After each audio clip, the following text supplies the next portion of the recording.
색깔 있는 인터뷰 시작하겠습니다. 박근혜 대통령이 오늘 오전 직접 대국민 담화를 통해서 스스로 조사를 받겠다, 검찰 수사 입장을 밝혔지만 국민적 분노는 오히려 더 커진 상황입니다. 이 가운데 야당은 도대체 무엇을 하느냐, 이런 비판이 거세지고 있는 상황이기도 한데요.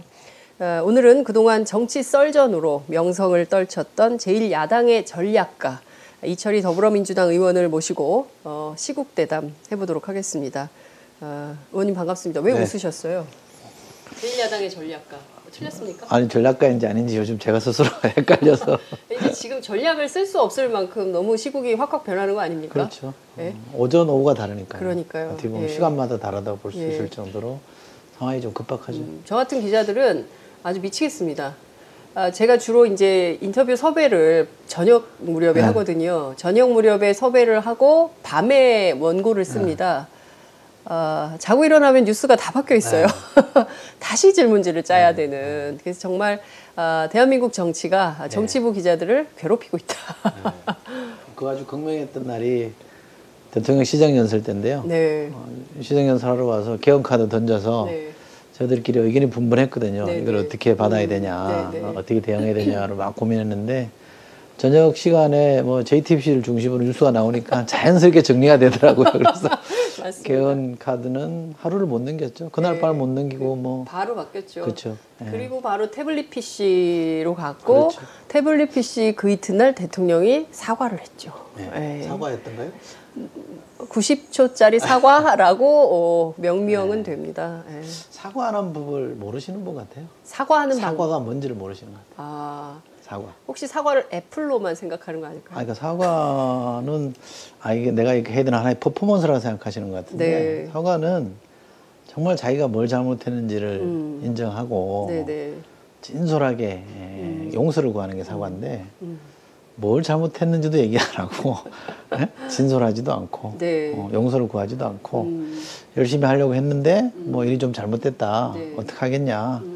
그래도 제가 좀 책임지고 계속 해보겠다 이거잖아요. 그러니까요. 오늘도 그러대요. 예. 네. 오늘 대국민 담화 어떻게 보셨어요? 좀 길지만 똑같은 것 같은데요. 첫날 처음 했던 사과랑 크게 다르지 않은 것 반복이다. 같고, 예, 저거는 이른바 이렇게 뭐죠? 기름을 붓는다 그런가요? 불났는데 기름 붓는 거랑 똑같죠. 계속 그랬어요. 네. 몇 번에 처음에 아까 말씀드린 사과가 그랬고, 네.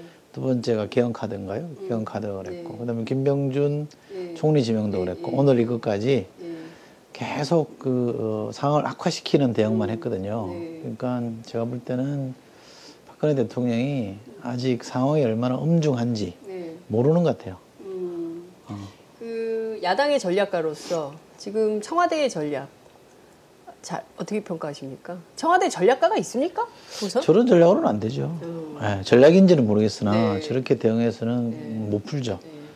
그 지금 정치권에서는 그 야당의 압박 수위가 너무 낮으니까 박근혜 대통령이 오히려 역공을 하고 있다. 박근혜의 역습이다. 이렇게 역습을 평가합니다. 몇 번 시도했죠. 네. 그럴 때마다 실패를 했는데 야당은 야당의 고민이 좀 있습니다. 이 국면을 사실은 언론에서 맨 먼저 시작을 했습니다만 국정감사 기간 중에 민주당이 더불어민주당이 집중적으로 파헤쳤거든요. 그 다음에 또 언론이 받아서 계속 확장됐던 그림이라 민주당으로서는 이 아젠다 이른바 이제 박근혜 최순실 게이트 저는 그냥 간명하게 박근혜 게이트라고 합니다만 이게 이렇게 대중적 관심 속에서 엄청난 실체를 드러내게 만든 데는 민주당의 역할이 크죠. 그래서 저는 자부심을 가져도 된다고 생각하고요. 최악의 애퍼점 국감이라고. 글쎄 그렇게 평가를 받았는데, 예. 근데 내용은 저는 제법 있었던 것 같고요. 그래서 여기까지 왔기 때문에 민주당으로서는 모든 국면을 이렇게 끌고 왔다라고 말할 수는 없습니다만 이걸 발화시키는 데는 결정적인 역할을 한 건 사실이고요. 그러나 이게 한번 발화가 되고 나니까 워낙 거세게 번져서 이거를 누군가 키를 쥐고 가는 것 자체가 좀 어려울 정도로 만약에 그 상황에서 우리가 민주당이 키를 잡겠다고 했으면 더 좀 어설펐을 것 같고요. 당분간은 이렇게 좀 번져가도록 국민 여론이 확산되도록 내버려 두자라는 자세는 맞았던 것 같고 다만 어느 시점에서부터는 다시 이렇게 키를 잡고 배에 키를 잡듯이 키를 잡고 움직였어야 되는데 그 점은 조금 제가 볼 때 아쉬운 대목이라고 봐야 되죠. 그러나 지금 야당이 일반 국민의 여론을 그 중에서도 가장 센 여론을 받아서 가감없이 하야를 요구하거나 퇴진을 요구하거나 네. 탄핵을 시도하자라는 걸 당론으로 채택했을 경우에는 네. 그것이 갖는 부담이 또 있기 때문에 네. 저는 좀 굉장히 신중해야 된다고 보고요. 오늘 우리 당이 내건 요구는 네. 저는 적절한 수준이라고 봅니다. 조건부 정권 퇴진 운동인데 지금 국정조사, 별도 특검 그리고 또 하나가 뭐죠? 총리, 책임 총리제 이거 받지 않으면 정권 퇴진 운동 하겠다 했는데 책임 총리라기보다는 정권 총리겠죠. 정권 총리, 네, 정권을 갖는 총리, 전권을 갖는 총리, 전권을 갖는 예, 총리고 그 정권을 갖는 총리는 국회에서 추천하게 만드는 네. 것이고 국회 추천이라고 그러면 사실상 여소야대인다다가 네. 이런 상황이 온 데까지는 새누리당 지금 지도부가 한 역할이 적지 않기 때문에 네. 크게 목소리를 못 낼 거라고 보고요. 네. 그렇다면 야당이 주도하는 어떤 인물을 중심으로 해서 네. 내각이 형성이 될 거고 그 내각은 극우 내각이냐 과도 내각이냐 네. 그거는 박근혜 대통령이 하기 나름이라고 봐요. 박근혜 대통령이 세워놓고 네. 계속 딴짓하거나 뭐 뒤에서 방해한다 이러면 저는 네. 과도 내각으로 갈 수밖에 없을 거라고 보고요. 네. 그러지 않고 정신 차리고 말 그대로 박지원 대표 표현 말 맞다나 네. 정신 차리고 네. 뭘 잘못했는지 깨닫고 간다 그러면 네. 저는 뭐 극우 내각으로 가도 된다고 봅니다. 자, 오늘의 대국민 담화 내용을 볼 때 아직 정신이 못 차렸어요? 못 차렸다. 그러면 당분간 정도가 아니라 땀만 먹고 있어요. 땀만 먹고 있다. 땀맘의 내용은 뭐라고 이거 보세요? 받아치면 네. 내가 다시 네. 이니셔티브를 쥐고 가고 네. 내가 이 국정의 중심으로 네. 다 네. 할 수 있다 이렇게 생각하시는 것 같은데 예. 그건 한마디로 착각입니다. 지금 민심이 어떤지를 모르시는 것 같아요. 네. 네. 자, 국정조사, 별도 특검 그리고 전권을 가진 총리를 국회가 임명토록 한다라는 게 이제 야당의 요구이기는 한데 그걸 왜 대통령에게 요구하냐? 여소야대 국면을 국민들이 만들어주지 않았냐? 이때야말로 정세균 국무총리가 직권상정해야 된다. 그래서 처리해버려야지. 저렇게 대통령이 계속 할 말하게 내버려 두는 것이. 직권상정? 그러니까 지금 뭐 국정조사가 됐든 별도 특검법을 만들든 뭐 이런 내용들에 대해서 직권상정에서 야당이 주도해서 통과시켜서 그냥 일을 해버리면 되는 거 아니냐. 국정조사도 하고 별도 특검도 가동하고 이렇게 스텝을 밟아 나가야 박근혜 대통령이 수그러들지 이거 해주세요 저거 해주세요 요청한들 청와대가 받겠냐. 이런 그 의구심을 보내는 분들이 받을 있어요. 수밖에 없다고 보고요. 네. 그리고 절차를 무시하고 힘으로 밀어붙일 일은 아닌 것 같아요. 박근혜 대통령이 이게 그 짓이라고 해도 되겠죠, 이제는. 네. 그 짓을 해서 그 짓? 이 지경이 네. 된 거 아닙니까? 네. 권력을 사유하고 남용하고 마음대로 했잖아요. 마치 네. 왕인 것처럼 네. 내가 마음대로 하면 된다 이렇게 생각해서 한 거 아니에요? 네. 근데 그렇다고 해서 네. 국회가 또 다수 의석을 가지고 있는 야당이 야권이 힘으로 막 속전속결로 밀어붙인다고 그랬을 때는 그것이 갖는 부작용이 또 있거든요. 그래서 저는 국민들 정서를 보면 야당이 너무 더뎌 보이고 네. 뭔가 좀 이원적인 것처럼 보이지만 그런 소리 듣는 것 자체를 너무 이렇게 부담스러워 그거를 무시하자는 얘기가 아니라 네. 국민보다 먼저 나갈 수는 없거든요. 국민 여론보다 조금씩 이렇게 보조를 맞추거나 저는 이런 상황에서는 반발 정도 뒤로 가는 건 저는 나쁘지 않다고 생각해서 왜 그렇게 생각하세요? 국민보다 국민과 함께 가거나 국민보다 아니요. 앞서 나가야지 왜 야당이 국민보다 한 발 뒤로? 주권자는 네. 제가 말씀드릴 때 주권자는 당장 물러나라고 요구할 수 있다고 봅니다. 네. 그런데 우리는 네. 국민으로부터 그걸 지금 위임받은 사람들이잖아요. 네. 그럼 상황을 수습할 책임이 있고 관리할 책임이 있잖아요. 대통령이 만약 어느 날 갑자기 없어지면 네. 국민으로서는 화가 나고 네. 뭔가 잘못했으니까 나가라 그러는 게 맞죠. 네. 그런데 네. 나가고 난 뒤의 상황을 우리는 또 고려해야 되잖아요. 이 상황을 어떻게 풀어야 나가야 될지 네. 안보 문제도 있고 외교 문제도 네. 있고 또 우리 내부의 문제 여러 가지가 있잖아요. 네. 그 문제를 어떻게 풀지에 대한 그림을 갖고 저는 움직여야 되기 때문에 국민들 마음에 조금 부족해 보이거나 성에 안 차는 것은 저는 뭐 거기에 대한 비판은 들어야 되겠습니다만 네. 네. 그럴 수밖에 없는 사정이 있다라고 좀 이해해 주시면 좋겠고요. 그러나 이 상황을 야당이 지금 즐기고 있는 게 아니잖아요. 그냥 있으면 뭔가 마냥이 좋아지는 게 아니에요. 결국 책임은 야당이 져야 되는 상황이기 때문에 네. 그런 것들을 좀 이렇게 또박또박 가려고 한다고 생각하시면 될 것 같고요. 또 어쨌든 우리 헌정 체제는 네. 대통령도 선거로 뽑고 국회도 선거로 뽑잖아요. 네. 두 개의 기관 말고는 없습니다. 국민 선거로 뽑는 나라 운영과 관련해서 나라 운영 관련해서는 두 개가 있거든요. 한 축이 무너졌단 말이에요. 그럼 또 다른 축이 중심적 역할을 해야 되는데 네. 대통령의 역할을 완전히 국회가 대신하느냐 내각제가 아닌 이상도 그건 불가능한 거니 현실적으로 가능한 해법들을 지금 찾아가는 과정이라고 보시면 됩니다. 네. 국민들은 이런 얘기를 합니다. 헌법에 분명 대통령 유고시 어떻게 하는 것이 좋다라는 그렇죠. 매뉴얼이 다 나와 있다. 헌법대로 하면 된다. 대통령 중심제이기 때문에 의원 내각제가 아니라서 대통령 중심제이기 때문에 그에 따라서 조기 대선을 하고 스텝을 밟는 게 훨씬 더 현명하고 빠른 사태를 해결하는 빠른 길이지 대통령이 원하는 대로 지금 오늘 대국민 담화 내용을 요약하자면 내가 참 이 경계 관리를 제대로 못해서 경계를 늦추는 바람에 이런 사태가 빚어졌고 나보다는 그 사람들이 문제니까 검찰 조사 진행 중이니까 그거 끝난 다음에 책임질 일 있으면 책임지겠다. 그리고 국정 공백 없도록 외교 위기, 안보 위기, 그다음에 경제 위기이기 때문에 잘 해보겠다 이런 선언이에요. 그래서 그렇게 1년 4개월을 과연 그 안에 또 무슨 일이 날 줄 알고 국민들은 그게 불안한 거거든요. 그러니까 우선 이제 대통령이 만약에 하야했다 네. 자리에서 물러났다고 치면 네.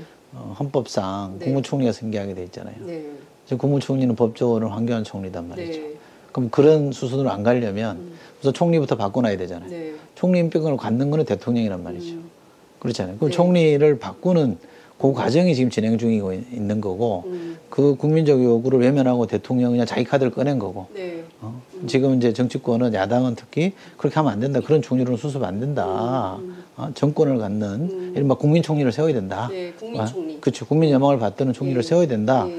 뭐 그러니까 저는 그런 것도 거국내각이라보다는 일종의 국민내각인 거죠. 정치인만 들어올 게 아니라 네. 시민사대도 들어오고 네. 많은 광범위한 진영에서부터 광범위한 분야에서부터 사람들이 나오는 네. 국민내각 구성하고 네. 그 내각이 중심을 잡게끔 가는 데까지는 대통령이 법적권을 가지고 있으니 네. 그걸 압박할 수밖에 없는 거죠. 그래 놓고 나서 네.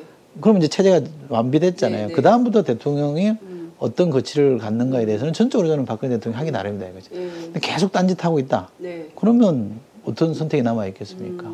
그렇게 해놓고 완전히 이선 후퇴해서 네. 그냥 참여하고 있다 그러면 네. 저는 그 물리적으로 하야시키는 것보다는 네. 그냥 임기를 채우게 하는 것도 저는 나쁜 선택은 아니라고 봅니다.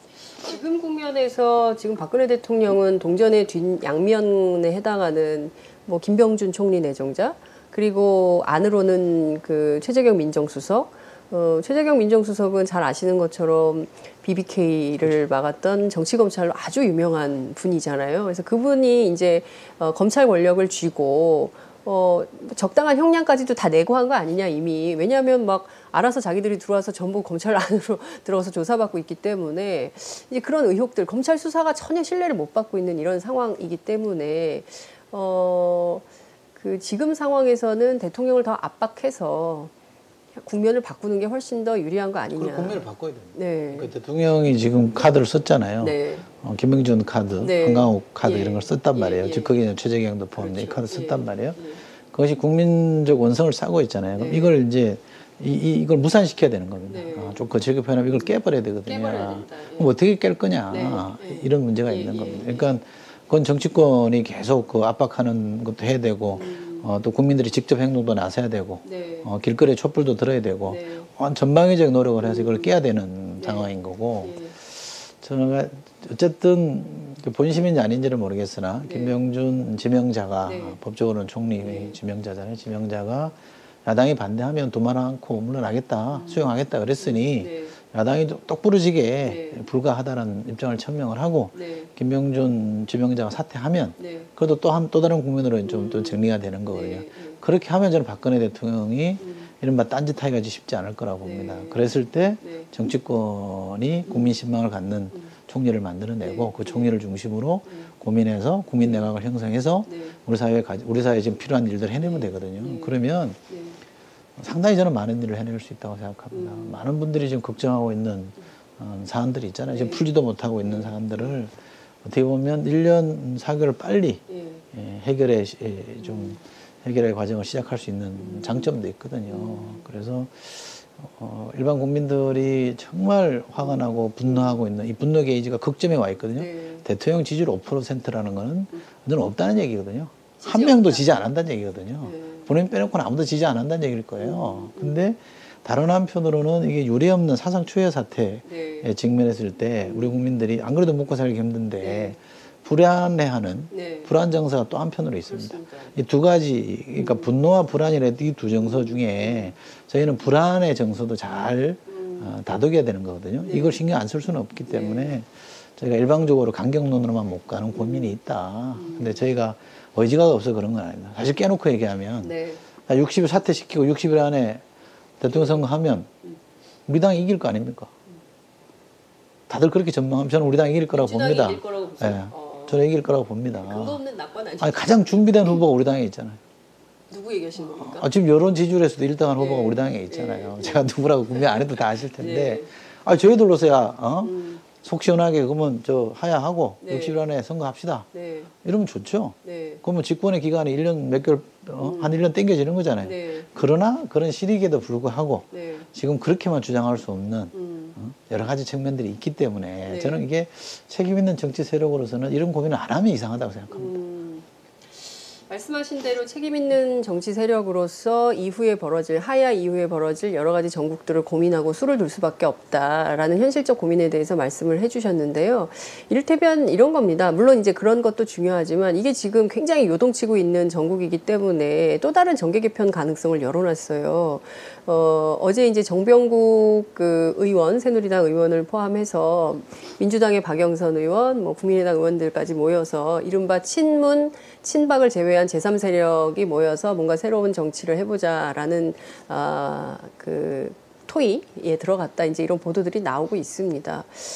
이게 또 개헌하고도 연관이 돼 있고요. 뭐 여러 가지가 지금 착종되어 있는 상황인데 단계별로 좀 접근을 좀 해볼게요. 자, 우선 박근혜 대통령이 안 받으면 추미애 대표는 정권 퇴진 운동 하겠다고 했습니다.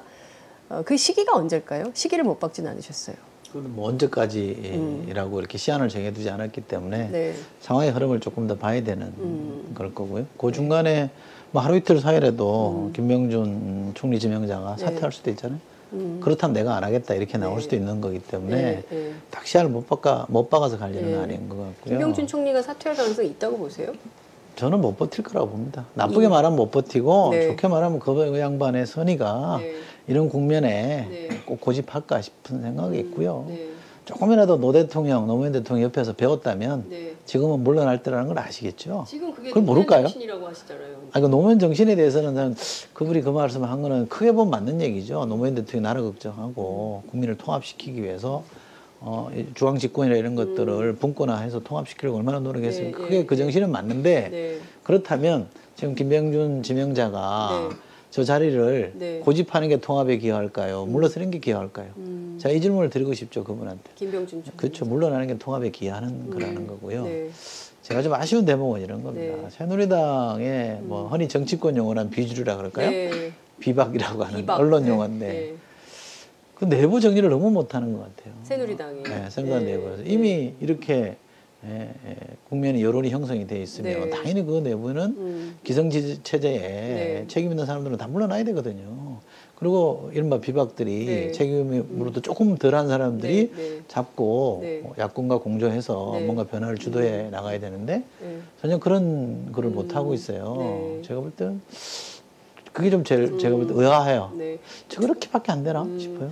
두 가지인데 하나는 비박계 내부에서 이제 이렇게 준비가 되면 정권 퇴진 운동으로 나설 수도 있다라는 설이 또 하나 흘러다니고요. 두 번째는 이정현 대표에 대해서 퇴진 운동 했는데 51명 모였잖아요.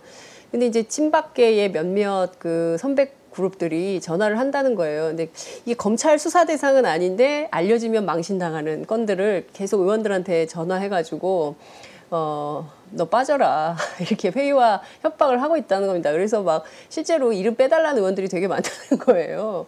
그런 상황인 거죠. 새누리당 비박계가. 아니 그러니까 네. 어떻게 보면 총선에서 그렇게 참패하고도 네. 친박 중에 친박을 대표로 뽑는 결과를 낳은 거 아닙니까? 네.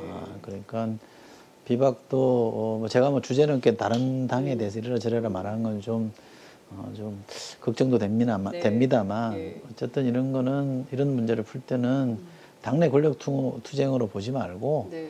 국민을 보고 또 그 당을 지지했던 사람들 입장에서 봤을 때 얼마나 배신감이 깊겠습니까? 그러면 그 정서를 감안해서라도 내부 정리를 빨리 신속하게 해내야 되는데 네. 피박들이 이렇게 정리가 잘 안 되는 것 같아요.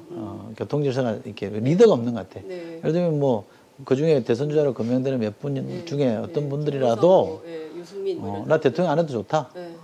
이것만큼 내가 바로 잡겠다라고 총대를 매주면 네. 정리되지 않겠어요? 그 이철 의원님 생각에는 새누리당의 비박계부터 왼쪽에는 정의당까지 이 한 덩어리가 돼서 싸우면 이 국면을 빠른 시간 안에 정리할 수 있다 이렇게 보시는 겁니까? 지금 거의 그런 부분에서는 뭐 이렇게 큰 틀에 이렇게 공조라 그럴까 연대가 있는 거 아닌가요? 네. 뭐, 잘 눈에 보이지 않아서 그렇지 있을 겁니다. 그래서 그거를 이제 각 당의 지도자들이 어떻게 잘 이렇게 조직화해서 힘으로 만들어낼 거냐, 정치적 파워로 만들어낼 거냐는 이른바 그분들의 리더십의 영역이고요. 그런데 어쨌든 골수 친박을 빼놓고는 정치권 전체가 지금 이 상황을 어떻게 수습해야 되는지에 대해서는 저는 큰 틀에 공감대는 있는 것 같아요. 큰 틀의 공감대는 있지만 국민들에는 손에 잡히지 않는 내용이기 때문에 정치권 저 사람들 뭐 하는 거야? 이런 불신을 낳게 되는 맞습니다. 게 사실입니다. 그런 욕을 먹을 만하고 저도 그런 욕을 먹을 대상 중에 하나인 거는 뭐 100번 인정합니다만 또 그게 정치가 풀어지는 과정이라는 점도 좀 이해를 해주시면 어떨까 싶습니다. 국민은 좀 답답합니다. 예. 자, 그래서 이제 대통령이 조만간 받을 것이다. 야당이 제안한, 그러니까 추미애 대표의 제안을 조만간 받을 것이다. 이렇게 전망하십니까? 받는다라기보다는 꺾일 거라고 저는 봐요. 지금 안 받겠다고 버티잖아요. 버티면 부러지게 돼 있습니다. 부러지게 돼 있습니다. 그래서 버티면 버틸수록 더 큰 대가를 치러야 될 거거든요. 어쩌면 거국내각, 뭐 요즘 쓰는 표현을 하면 거국내각 정도로 수습할 수 있는 상황을 퇴진해야 되는 상황으로까지 악화시키고 있는지도 모르죠.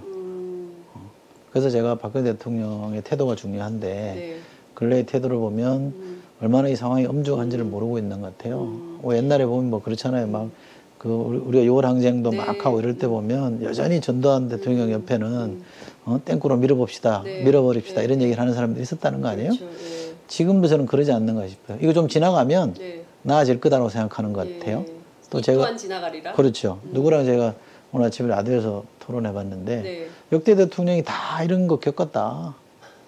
다 바닥치는 과정이 있었기 때문에 역대 대통령이 무당 뭐 이렇게 하진 않았죠. 그렇죠. 그러니까, 처음입니다. 근데 본인은 그렇게 생각할 수 있다는 거죠. 그러면 이 또한 지나가리라고 생각할 가능성이 있는데 그 대단한 착각을 하고 있는 거죠. 그 상황을 바꿔주는 게 중요하거든요. 그러니까 주변에서 아직도 그런 얘기를 대놓고 하는 사람이 없는 것 같아요. 누구라고 보세요? 그런 얘기를 하는 조언하는 그룹이 우상호 대표는 김기춘 전 비서실장이다 이렇게 보시더라고요. 이철희 의원은 언론에 보니까 뭐 저도 뭐 크게 다르지 않은 것 같은데 한 신문에 보니까 김기춘, 최경환 이 라인이 움직이는 거 아니냐 이런 얘기를 하는데 박근혜 대통령 인맥이 두텁지가 않으니까 뻔한 거 아니겠습니까? 그죠? 정치권이나 요 언저리에 있던 분들은 그런 분들일 것 같고 어쨌든 친박 핵심 친박에 많이 의지하고 있는 것 같고 외부로 뭐 누구랑 소통하는지는 잘 모르죠. 그러나 뭐 한두 명은 있겠죠. 실제로 뭐 임종용 경제부총리의 경우에는 최경환 사단이다. 그래서 임종용의 경우에는 최경환이 임명했을 것이다. 이제 이런 얘기까지 나돌고 있는 게 사실인 것 같습니다. 저는 박근혜 대통령 현실 정치인이라 국회의원이라 이런 말씀 드리기가 나쁜데 조심스럽긴 한데 과거 박근혜 대통령이 이 노무현 대통령을 참 나쁜 대통령이라고 표현했잖아요. 저는 요즘 그 생각이 많이 들어요. 참 나쁘다. 왜냐하면 누가 봐도 꼼수거든요. DJ 비서실장 했던 사람을 비서실장으로 기용하고 저 노무현 대통령 때 정책실장 한 사람들을 총리 지명자로 내세우고 뭐 이런 그림을 그리면서 너가 당신들 하자는 대로 다 하는 거 아니냐. 이렇게 하는 건 전형적인 꼼수거든요. 정말 이게 진정성 있게 되려면 국민들이 선출해 놓은 저 국회에다가 물어서 제가 이 문제를 그러면 어떻게 풀어야 됩니까? 라고 상의하면서 사람도 추천받고 이래야 되잖아요. 사태가 이 지경까지 오게 되는데 상당한 책임이 있는 여권 지도부가 지금 새누리당 지도부가 거국내각 인물을 추천하는 건 코미디 아닙니까? 코미디죠.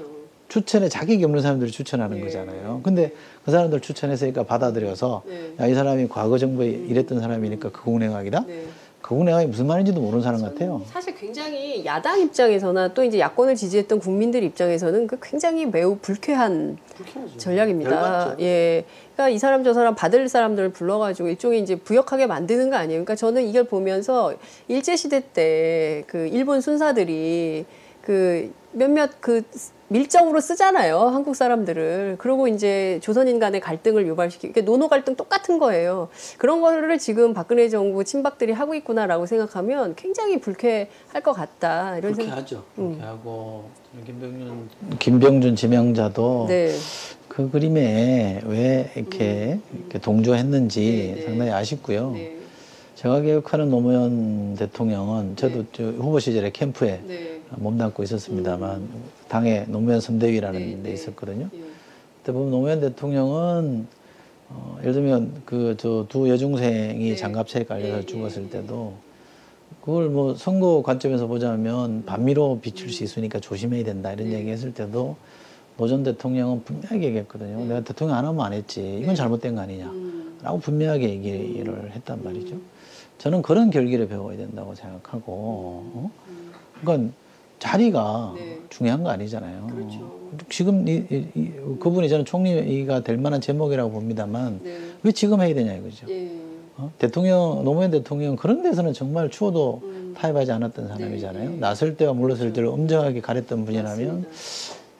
김병준 지명자에게 저는 좀 그게 좀 아쉽고 그리고 그분도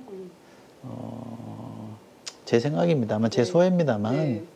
어지간하면 노무현 대통령을 언급 안 하는 게 네. 맞죠.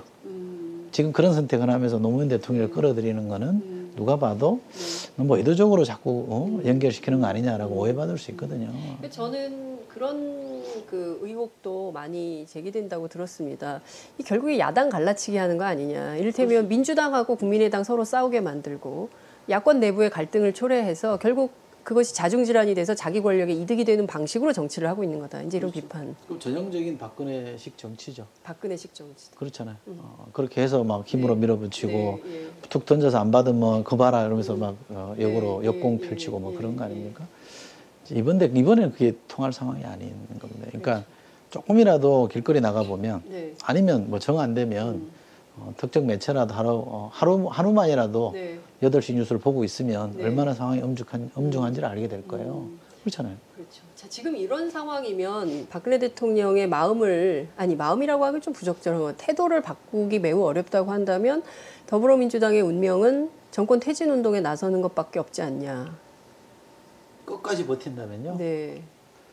끝까지 버틴다면요. 뭐 이거는 선택의 길이 없잖아요. 그러면 더 큰 국정 혼란이 오는 거니까. 그러니까요. 그래서 그러지 말자라는 걸 자꾸 우리가 지금 네. 한편으로 압박하고 한편으로 호소하는 거죠. 네. 왜냐하면 그렇게 됐을 때 네. 그 부담을 누가 지느냐면 국민들이 지는 거잖아요. 그러니까요. 국민은 안중이 없는 거 아니냐라는 얘기가 그래서 나오는 것 같습니다. 이렇게 혼란이 가중되는 틈을 타서 혹여라도 북한의 도발이 있을 경우에 그것이 국지전으로 확대될 가능성을 우려하는 사람들도 있습니다. 그럴 수도 있겠죠. 그럴 수도 있다. 국지전이 날 수도 있다. 가능성으로는 얼마든지 살아있죠. 결국 그리고 북한 카드로 돌파하려고 한다? 아니 저는 그런 유혹을 받는 사람도 있을 거라고 봅니다.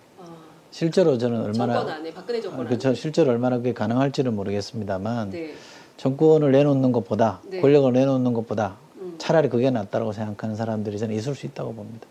그러나 그것이 현실화되기는 굉장히 어려울 거라고 저는 보고요. 네. 그게 통하지도 않을 겁니다. 그리고 이게 남북 간에 뭔가 이렇게 좀 국지전이든 뭔가 벌어지려면 네. 제가 국회 국방위에 있잖아요. 네. 국방위를 해보니까 미국의 의지를 안 가지면 네. 용인해주지 않으면 네. 불가능한 그림이거든요. 불행하게도 지금 11월 8일 미국 대통령 선거가 있어요. 네. 그리고 대선이 끝나면 미국도 혼란기예요. 권력 이양기죠. 예, 그리고 지난 10월 10일 북한 외무성 성명을 보면 오바마 정권이 끝나기 전에 반드시 무언가를 액션을 하겠다라고 했고 또 국회 국방위에 한민구 장관 출석해서 그런 말 하지 않았습니까? 조만간 북한이 의도가 뭔지도 모르는 도발을 할 수가 있다. 아니, 그럼 핵실험이나 미사일 실험은 할 수 있겠죠. 네. 그러나 교전 행위까지 네. 실제로 우리 쪽이 의지만 가지면 네. 전쟁으로 갈 수 있는 뭔가 액션, 도발 행위를 하기는 저는 쉽지 않을 거라고 보고요. 네. 지금은 우리 안보 진영도 네. 그렇고 미국도 그렇고 바짝 긴장하고 있는 상태거든요. 여차하면 반격할 수 있게끔 또는 뭐 선제 타격 얘기까지 나오기 때문에 그러니까요. 북한이 그럴 수 있는 상황이 아닐 거라고 저는 보고요. 예. 또 만약에 이쪽 우리 정부 내에서 현 정부 내에서 그런 유혹을 받아서 뭔가 시도해 보려고 하는 사람들이 있다 그러면 정권 안보 차원에서. 그건 안 될 거라고 저는 봅니다. 그런데 이제 뭐 그 2년 뒤에 북한이 망할 수가 있기 때문에 이제 이게 심령 통치, 주술 통치, 심령 통치 이렇게 하고 있기 때문에 관련돼서 지금 뭐 국방부 장관도 몰랐고 들리는 얘기로는 뭐 이제 사드 관련해서도 그렇고요. 이 정권의 외교 안보 라인 포함해서 뭐 국무위원들이 잘 모르는 가운데 결정되는 일이 많았다는 거 아닙니까? 저기 뭐야 이근면 인사혁신처장 인터뷰 내용을 보면 왜 갑자기 저 얘기를 하지? 장관들 누구도 제기한 적이 없는데 그런 게 툭툭툭 떨어졌다는 거 아니에요? 그러면 아무도 모르는 가운데, 예. 그러니까 이를테면 김관진 안보실장도 모르고 한민구 국방장관도 모르는 가운데 어떤 사태가 벌어질 이럴 가능성은 없을까요? 아니 가능성만 원한다면야 뭐 뭐든 뭐 불가능하겠습니까만은 현실적인 가능성으로 보자면 네.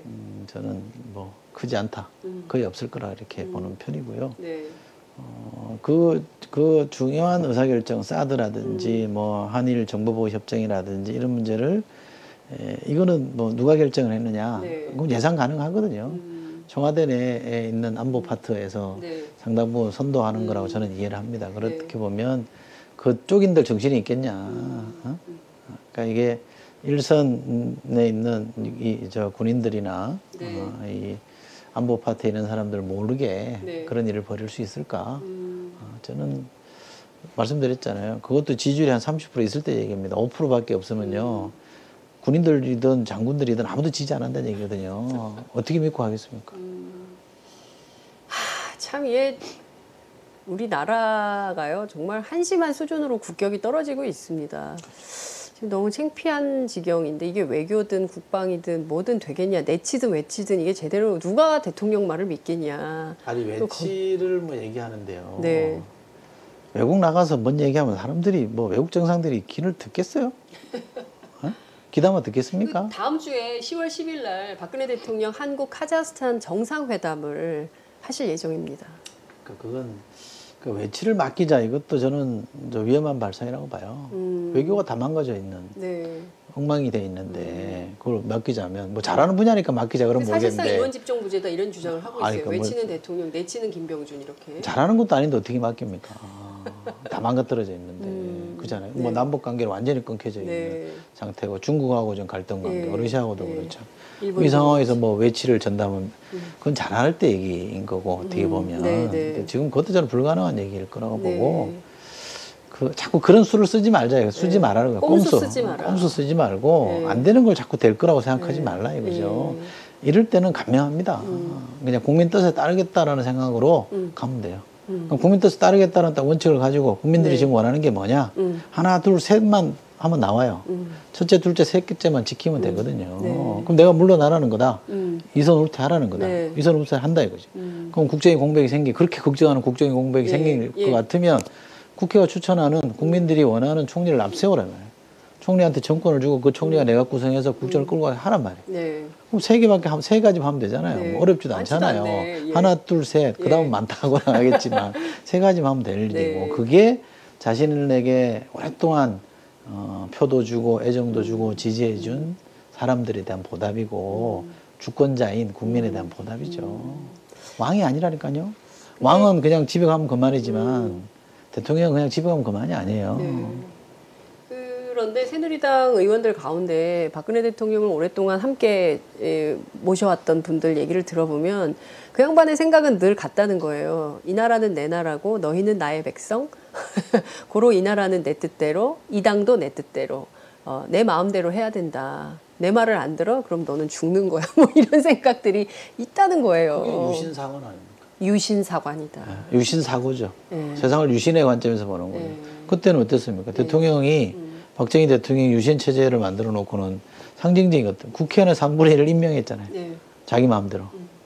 그게 마음대로 하는 거예요. 그건 왕이었단 말이에요. 네. 선출된 왕이었고 그 선출 과정도 엉터리였던 거 아닙니까? 그렇죠. 예. 그러니까 우리가 독재라고 말하는 예. 거고. 예. 근데 지금 박근혜 대통령의 머릿속에는 제가 볼 때는 민주주의라는 개념이 없는 것 같아요. 일종의 이거는 민주정이 아니라 왕정적 사고를 하고 있는 거예요. 왕정적 사고. 그렇잖아요. 왕정정치. 그렇죠. 왕정적, 본인이 왕이라고 생각하는 것 같아요. 내가 왕이니까, 네. 내가 잘못할 수 있어. 네. 근데 내가 정신 차리고 할게. 이런 정도 얘기를 할 수 있는 건 왕정 아니면 불가능하잖아요. 그러니까 옛날에 최태민 씨가 그랬대잖아요. 90년대가 지나가면 동방의 여왕이 새로운 여왕이 나온다고 했다. 이런 걸 노태우 정부 때 저희 뭡니까 안기부에서 자료로 만들었다는 건데 참 이게 여왕으로 착각하는 사람이 나온다라고 하면 딱 맞춘 거네요. 그러네요. 영빨인데 정말 심각합니다. 자, 정의당의 심상정 대표가 이런 제안을 했습니다. 지금 이 국면은 박근혜 대통령이 주도해서도 안 되고 할 수도 없는 상황이다. 고로 제 정당 시민사회가 함께 범국민운동본부를 만들고 여기로 국민들의 지지와 성원이 몰리도록 해야 된다. 그리고 여기서 새로운 대안을 내서 정치 지도력을 가져야 된다. 이런 주장을 하십니다. 거기는 뭐 대선 후보도 들어와야 되고 정당도 들어와야 되고 뭐 이런 얘기를 하시는데요. 이런 정의당의 제안 어떻게 보십니까? 뭐 그것도 저는 하나의 방법일 수 있다고 봅니다만 네. 그때는 뭐라 그럴까요? 그러니까 아주 강고한 저항 세력이 있을 때 이걸 받아치기 위해서 네. 제시민사회 세력들이 뭉친 것, 정치권이 뭉친 네. 건데요. 네. 저는 지금도 그런 운동을 일으킬 필요는 있다고 생각해요. 그렇게 해서 뭐 선거제도도 좀 바꾸자. 네. 이러저러한 적폐들 해소하고 네. 예를 들면 뭐 세월호 진상규명 막고 있는 것들도 뚫어내고 네. 뭐 백남기 농민 돌아가신 백남기 농민에 대해서 책임자도 네. 분명히 처벌하고 네.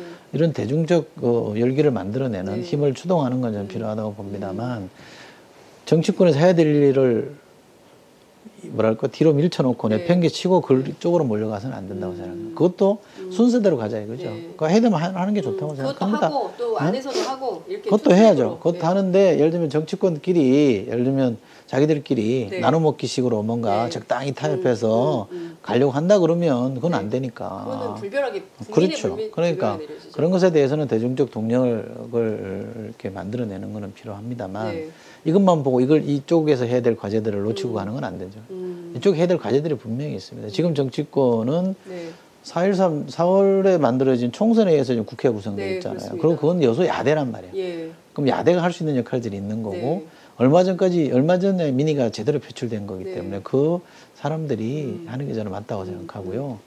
만약에 이게 국회의원들이 여야를 막론하고 네. 요즘 쓰는 용어로 박근혜 체제에 부역했고 굴종했더라면 네. 그런 요구도 좀 맞다고 생각합니다만 정의당도 그렇고 뭐 네. 저희 당도 그렇고 지금 그런 상황은 저는 아니라고 예, 생각합니다. 예. 그렇다면 정치권이 어느 정도까지는 이니셔티브를 가지고 가게끔 하고 네. 그 다음에 이쪽에 시민사회가 나 국민들의 에너지가 분출할 수 있게끔 또 만들어주는 통로도 또 있어야 되고 예. 저는 이렇게 가는 게 좋다고. 그렇군요. 이를테면 뭐 국민운동본부 차원에서 뭐 만들어진다면 그것도 하고 또 국회 안에서 뭐 국정조사 뭐 별도 특검 뭐 여러 가지 이제 밟아야 될 정치권의 스텝들이 있으면 또 그건 그거대로 하고 뭐 이렇게 해서 좀 다각화해서 역할들을 맡아서 하면 좋겠다 이제 이런 말씀을 주셨습니다. 이제 시간이 다 돼서 정리를 좀 해야 될 것 같은데요. 당장 제일 중요한 것은 박근혜 대통령의 태도인데 그 태도 변화를 기대하기는 난망한 상황이다라고 한다면 결국엔 전국 주도권을 민주당이 쥐고 가야 될 텐데 정계 개편 가능성 얘기도 나오고 동시에 또 개헌 얘기도 나옵니다. 이거를 다 엮어서 한꺼번에 원샷으로 풀어야 된다 이런 주장도 나옵니다. 원샷으로 못 풀죠. 풀 수 있을까요? 지금 이 상황에서 그러니까 이게 제왕적 대통령제 네. 또는 뭐 87년 체제가 갖는 한계와 무관하지는 않을 거라고 저는 생각합니다. 네, 네. 그러나 문제의 본질을 제도에만 있다고 본다 그러면 박근혜 대통령이 잘못한 게 뭡니까? 제도 탓이죠. 제도가 그래서 그런 거니까요. 그럼 역대 대통령 다 실패한 건 제도 탓이라고 말하면 그만이니까 그건 너무 쉬운 설명인 것 같고요. 네. 아무리 제도가 한계가 있고 문제가 있더라도 사람이 잘 운영하면 그것도 좋은 네. 결과를 나올 수 있는 거잖아요. 그런 점에서 이번 이 국면에서 모든 걸 완샷으로 네. 다 모아가지고 한꺼번에 해결하려고 하면 전 잘 안 될 거라고 저는 생각을 하고요. 네. 개인적으로 바람이 있다 그러면 저는 저보고 만약에 네. 누군가가 너 헌법 바꿀래 선거제도 바꿀래 그러면 100번 전 선거제도를 먼저 바꿔야 된다고 생각합니다. 선거제도를 바꾸는 것만큼은 저는 해야 된다고 네. 생각하고요. 그러니까 선거법 개정을 해야 된다는 그렇죠. 그다음에 대통령의 권력을 제한하는 건 어떤 형태로든 해야 됩니다. 네. 그거는 헌법을 안 바꾸더라도 얼마든지 할 수 있거든요. 예. 그래서 지난번에 법안도 내셨죠. 예, 국무총리의 뭐 예. 지위와 권한에 관한 예, 법을 예. 냈는데 총리의 지위와 권한을 강화시켜주고 네. 또 의회의 권한을 또 강화시켜주고 그러면 되는데 네. 많은 분들이 정치를 못 믿잖아요.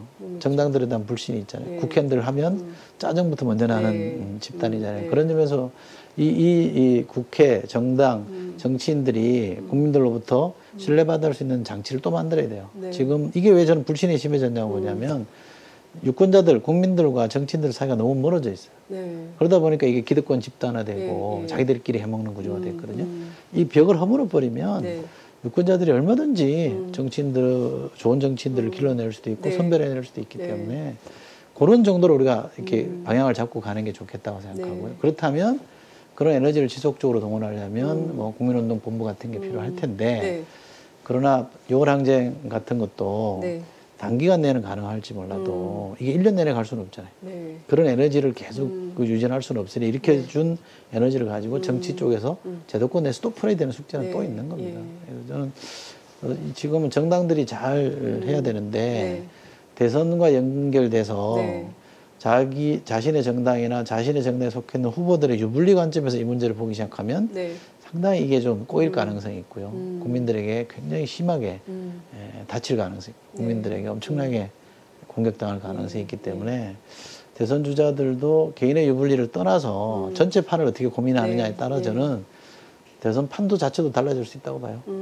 네. 지금 이 국면은 모든 게 열려있는 국면이다. 많이 열리게 됐죠. 예, 이렇게 봐야 될 것 같습니다. 굉장히 인상적인 말씀이세요. 대선 후보들도 자신 선거 결과에 유불리에 연연하지 말고 이 국면을 어떻게 푸는 것이 가장 국가를 위하는 길인가. 국가 이런 말 별로 안 좋아해요. 예, 그런 걸 먼저 국민을 위한 길인가 이런 생각을 해봐야 된다 이런 말씀 주셨습니다. 오늘 말씀 여기까지 듣겠습니다. 저희가 워낙 상황이 엄중하여서 급하게 이렇게 연락을 드렸는데 인터뷰 응해주셔서 너무 감사드리고요. 왜요? 평론가 입장일 때는 네. 막 얘기해도 되는데 네. 이게 오늘 굉장히 조심하면서 말씀하셨어요. 정치인의 이렇게 그 굴레가 씌워지다 보니까 네. 이렇게 마음대로 말도 못하고 네. 또는 또 사실 그런 제약이 없으면 네. 안 되죠. 예. 그러다 보니까 좀 조심스럽네요. 자, 끝으로 네. 내일 백남기 농민 장례식이 있습니다. 그리고 오후에 촛불 집회도 예정이 되어 있고요. 오늘도 물론 촛불 집회는 있습니다. 분출된 민심이 또 터져나와서 한바탕 거리에서 큰 함성을 이룰 것 같습니다. 제1야당의 전략가로서 국민들께 꼭 하시고 싶으신 말씀 한 말씀 부탁드리겠습니다. 제가 뭐 항상 그 유권자 권력을 가진 사람이라는 뜻의 유권자라는 단어를 제가 좋아하는데 지금은 유권자가 권력을 행사할 때다. 유권자가 곧 국민이 화를 내고 요구하고 또 정 안 들을 때는 힘으로 다스릴 때라고 저는 생각합니다. 그런 점에서 유권자들이 길거리에 나와서 목소리 내는 건 대단히 중요하다고 보고요. 다만 이게 일조일석에 또는 한두 가지 조치로 모든 게 해결될 거라고 보시지는 않았으면 좋겠다. 시작은 됐으니 한국 민주주의가 더 성숙하는 우리 사회가 발전하기 위한 진통이라고 생각하시고 또 정치가 해야 될 목만큼은 조금 인정해 주시고 그러나 다 맡기지는 않더라도 인정해 주시고 가시면 좋겠다고 생각하고요. 정치하는 사람들 특히 야권에 있는 사람들이 이번만큼은 제 몫을 저는 할 거라고 보고 같이 손잡고 갔으면 좋겠습니다. 내일 집회 나오십니까? 내일은 제가 지방 갑니다. 그렇군요. 미리 약속된 게 있어서 앞으로 이건 긴 싸움이기 때문에 네. 예, 긴 싸움입니까? 긴 싸움. 국민들은 좀 빨리 끝냈으면. 오늘 의총 때 우리 예찬 전 총리께서 네. 상당히 긴 싸움이 될 거다 이렇게 말씀하시더라고요. 저도 그 말씀에 동의합니다. 이게 그러니까 박근혜 대통령이 이렇게 실제로 최악의 경우 물러나더라도 과정이 많이 남아 있습니다. 네. 그렇잖아요. 한 번에 끝날 수 있는 문제이기 때문에 그리고 요 긴 과정을 우리가 잘 해내야 네. 좋아지지. 네. 물러났다, 선거한다, 어느 당이 이겼다, 취임식한다 이게 끝이 아니거든요. 그렇게만 단순하게 계산하면 이번 계기를 정말 국민이 이기는 계기로 못 만들죠. 저는 그래서 긴 싸움을 해야 된다고 생각합니다. 네. 국민이 이기는 긴 싸움. 긴 싸움이 될 것이다. 국민이 반드시 이기도록 만드실 자신이 있으십니까? 더불어민주당? 그렇게 만들어야죠. 네, 알겠습니다. 오탐 시에 가야죠. 저부터 가야죠. 네. 아, 제발 국민이 이기기를 바랍니다. 사실 우리 국민들이요, 1945년 해방되고 지금까지 계속 수탈의 역사예요. 물론 이제 해방 전에는 양반이 뜯어먹었고, 해방된 이후에는 일제가 뜯어먹었고, 일제가 물러난 다음에는 독재가 와서 국민들을 괴롭혔습니다. 민주정부 딱 10년 했어요. 우리 역사에서. 그렇죠. 10년을 제외한 나머지는 암흑의 역사입니다. 우리 국민 가운데 누구도 그 암흑의 역사로 돌아가고 싶은 사람은 없는 것 같아요. 이철희 의원께서 광명의 역사를 제가 뭐 그만한 능력이 있으면 좋겠습니다만 제가 막상 해보니까 네. 그 자신했던 것만큼의 저한테 역량이나 실력은 없는 것 같고요.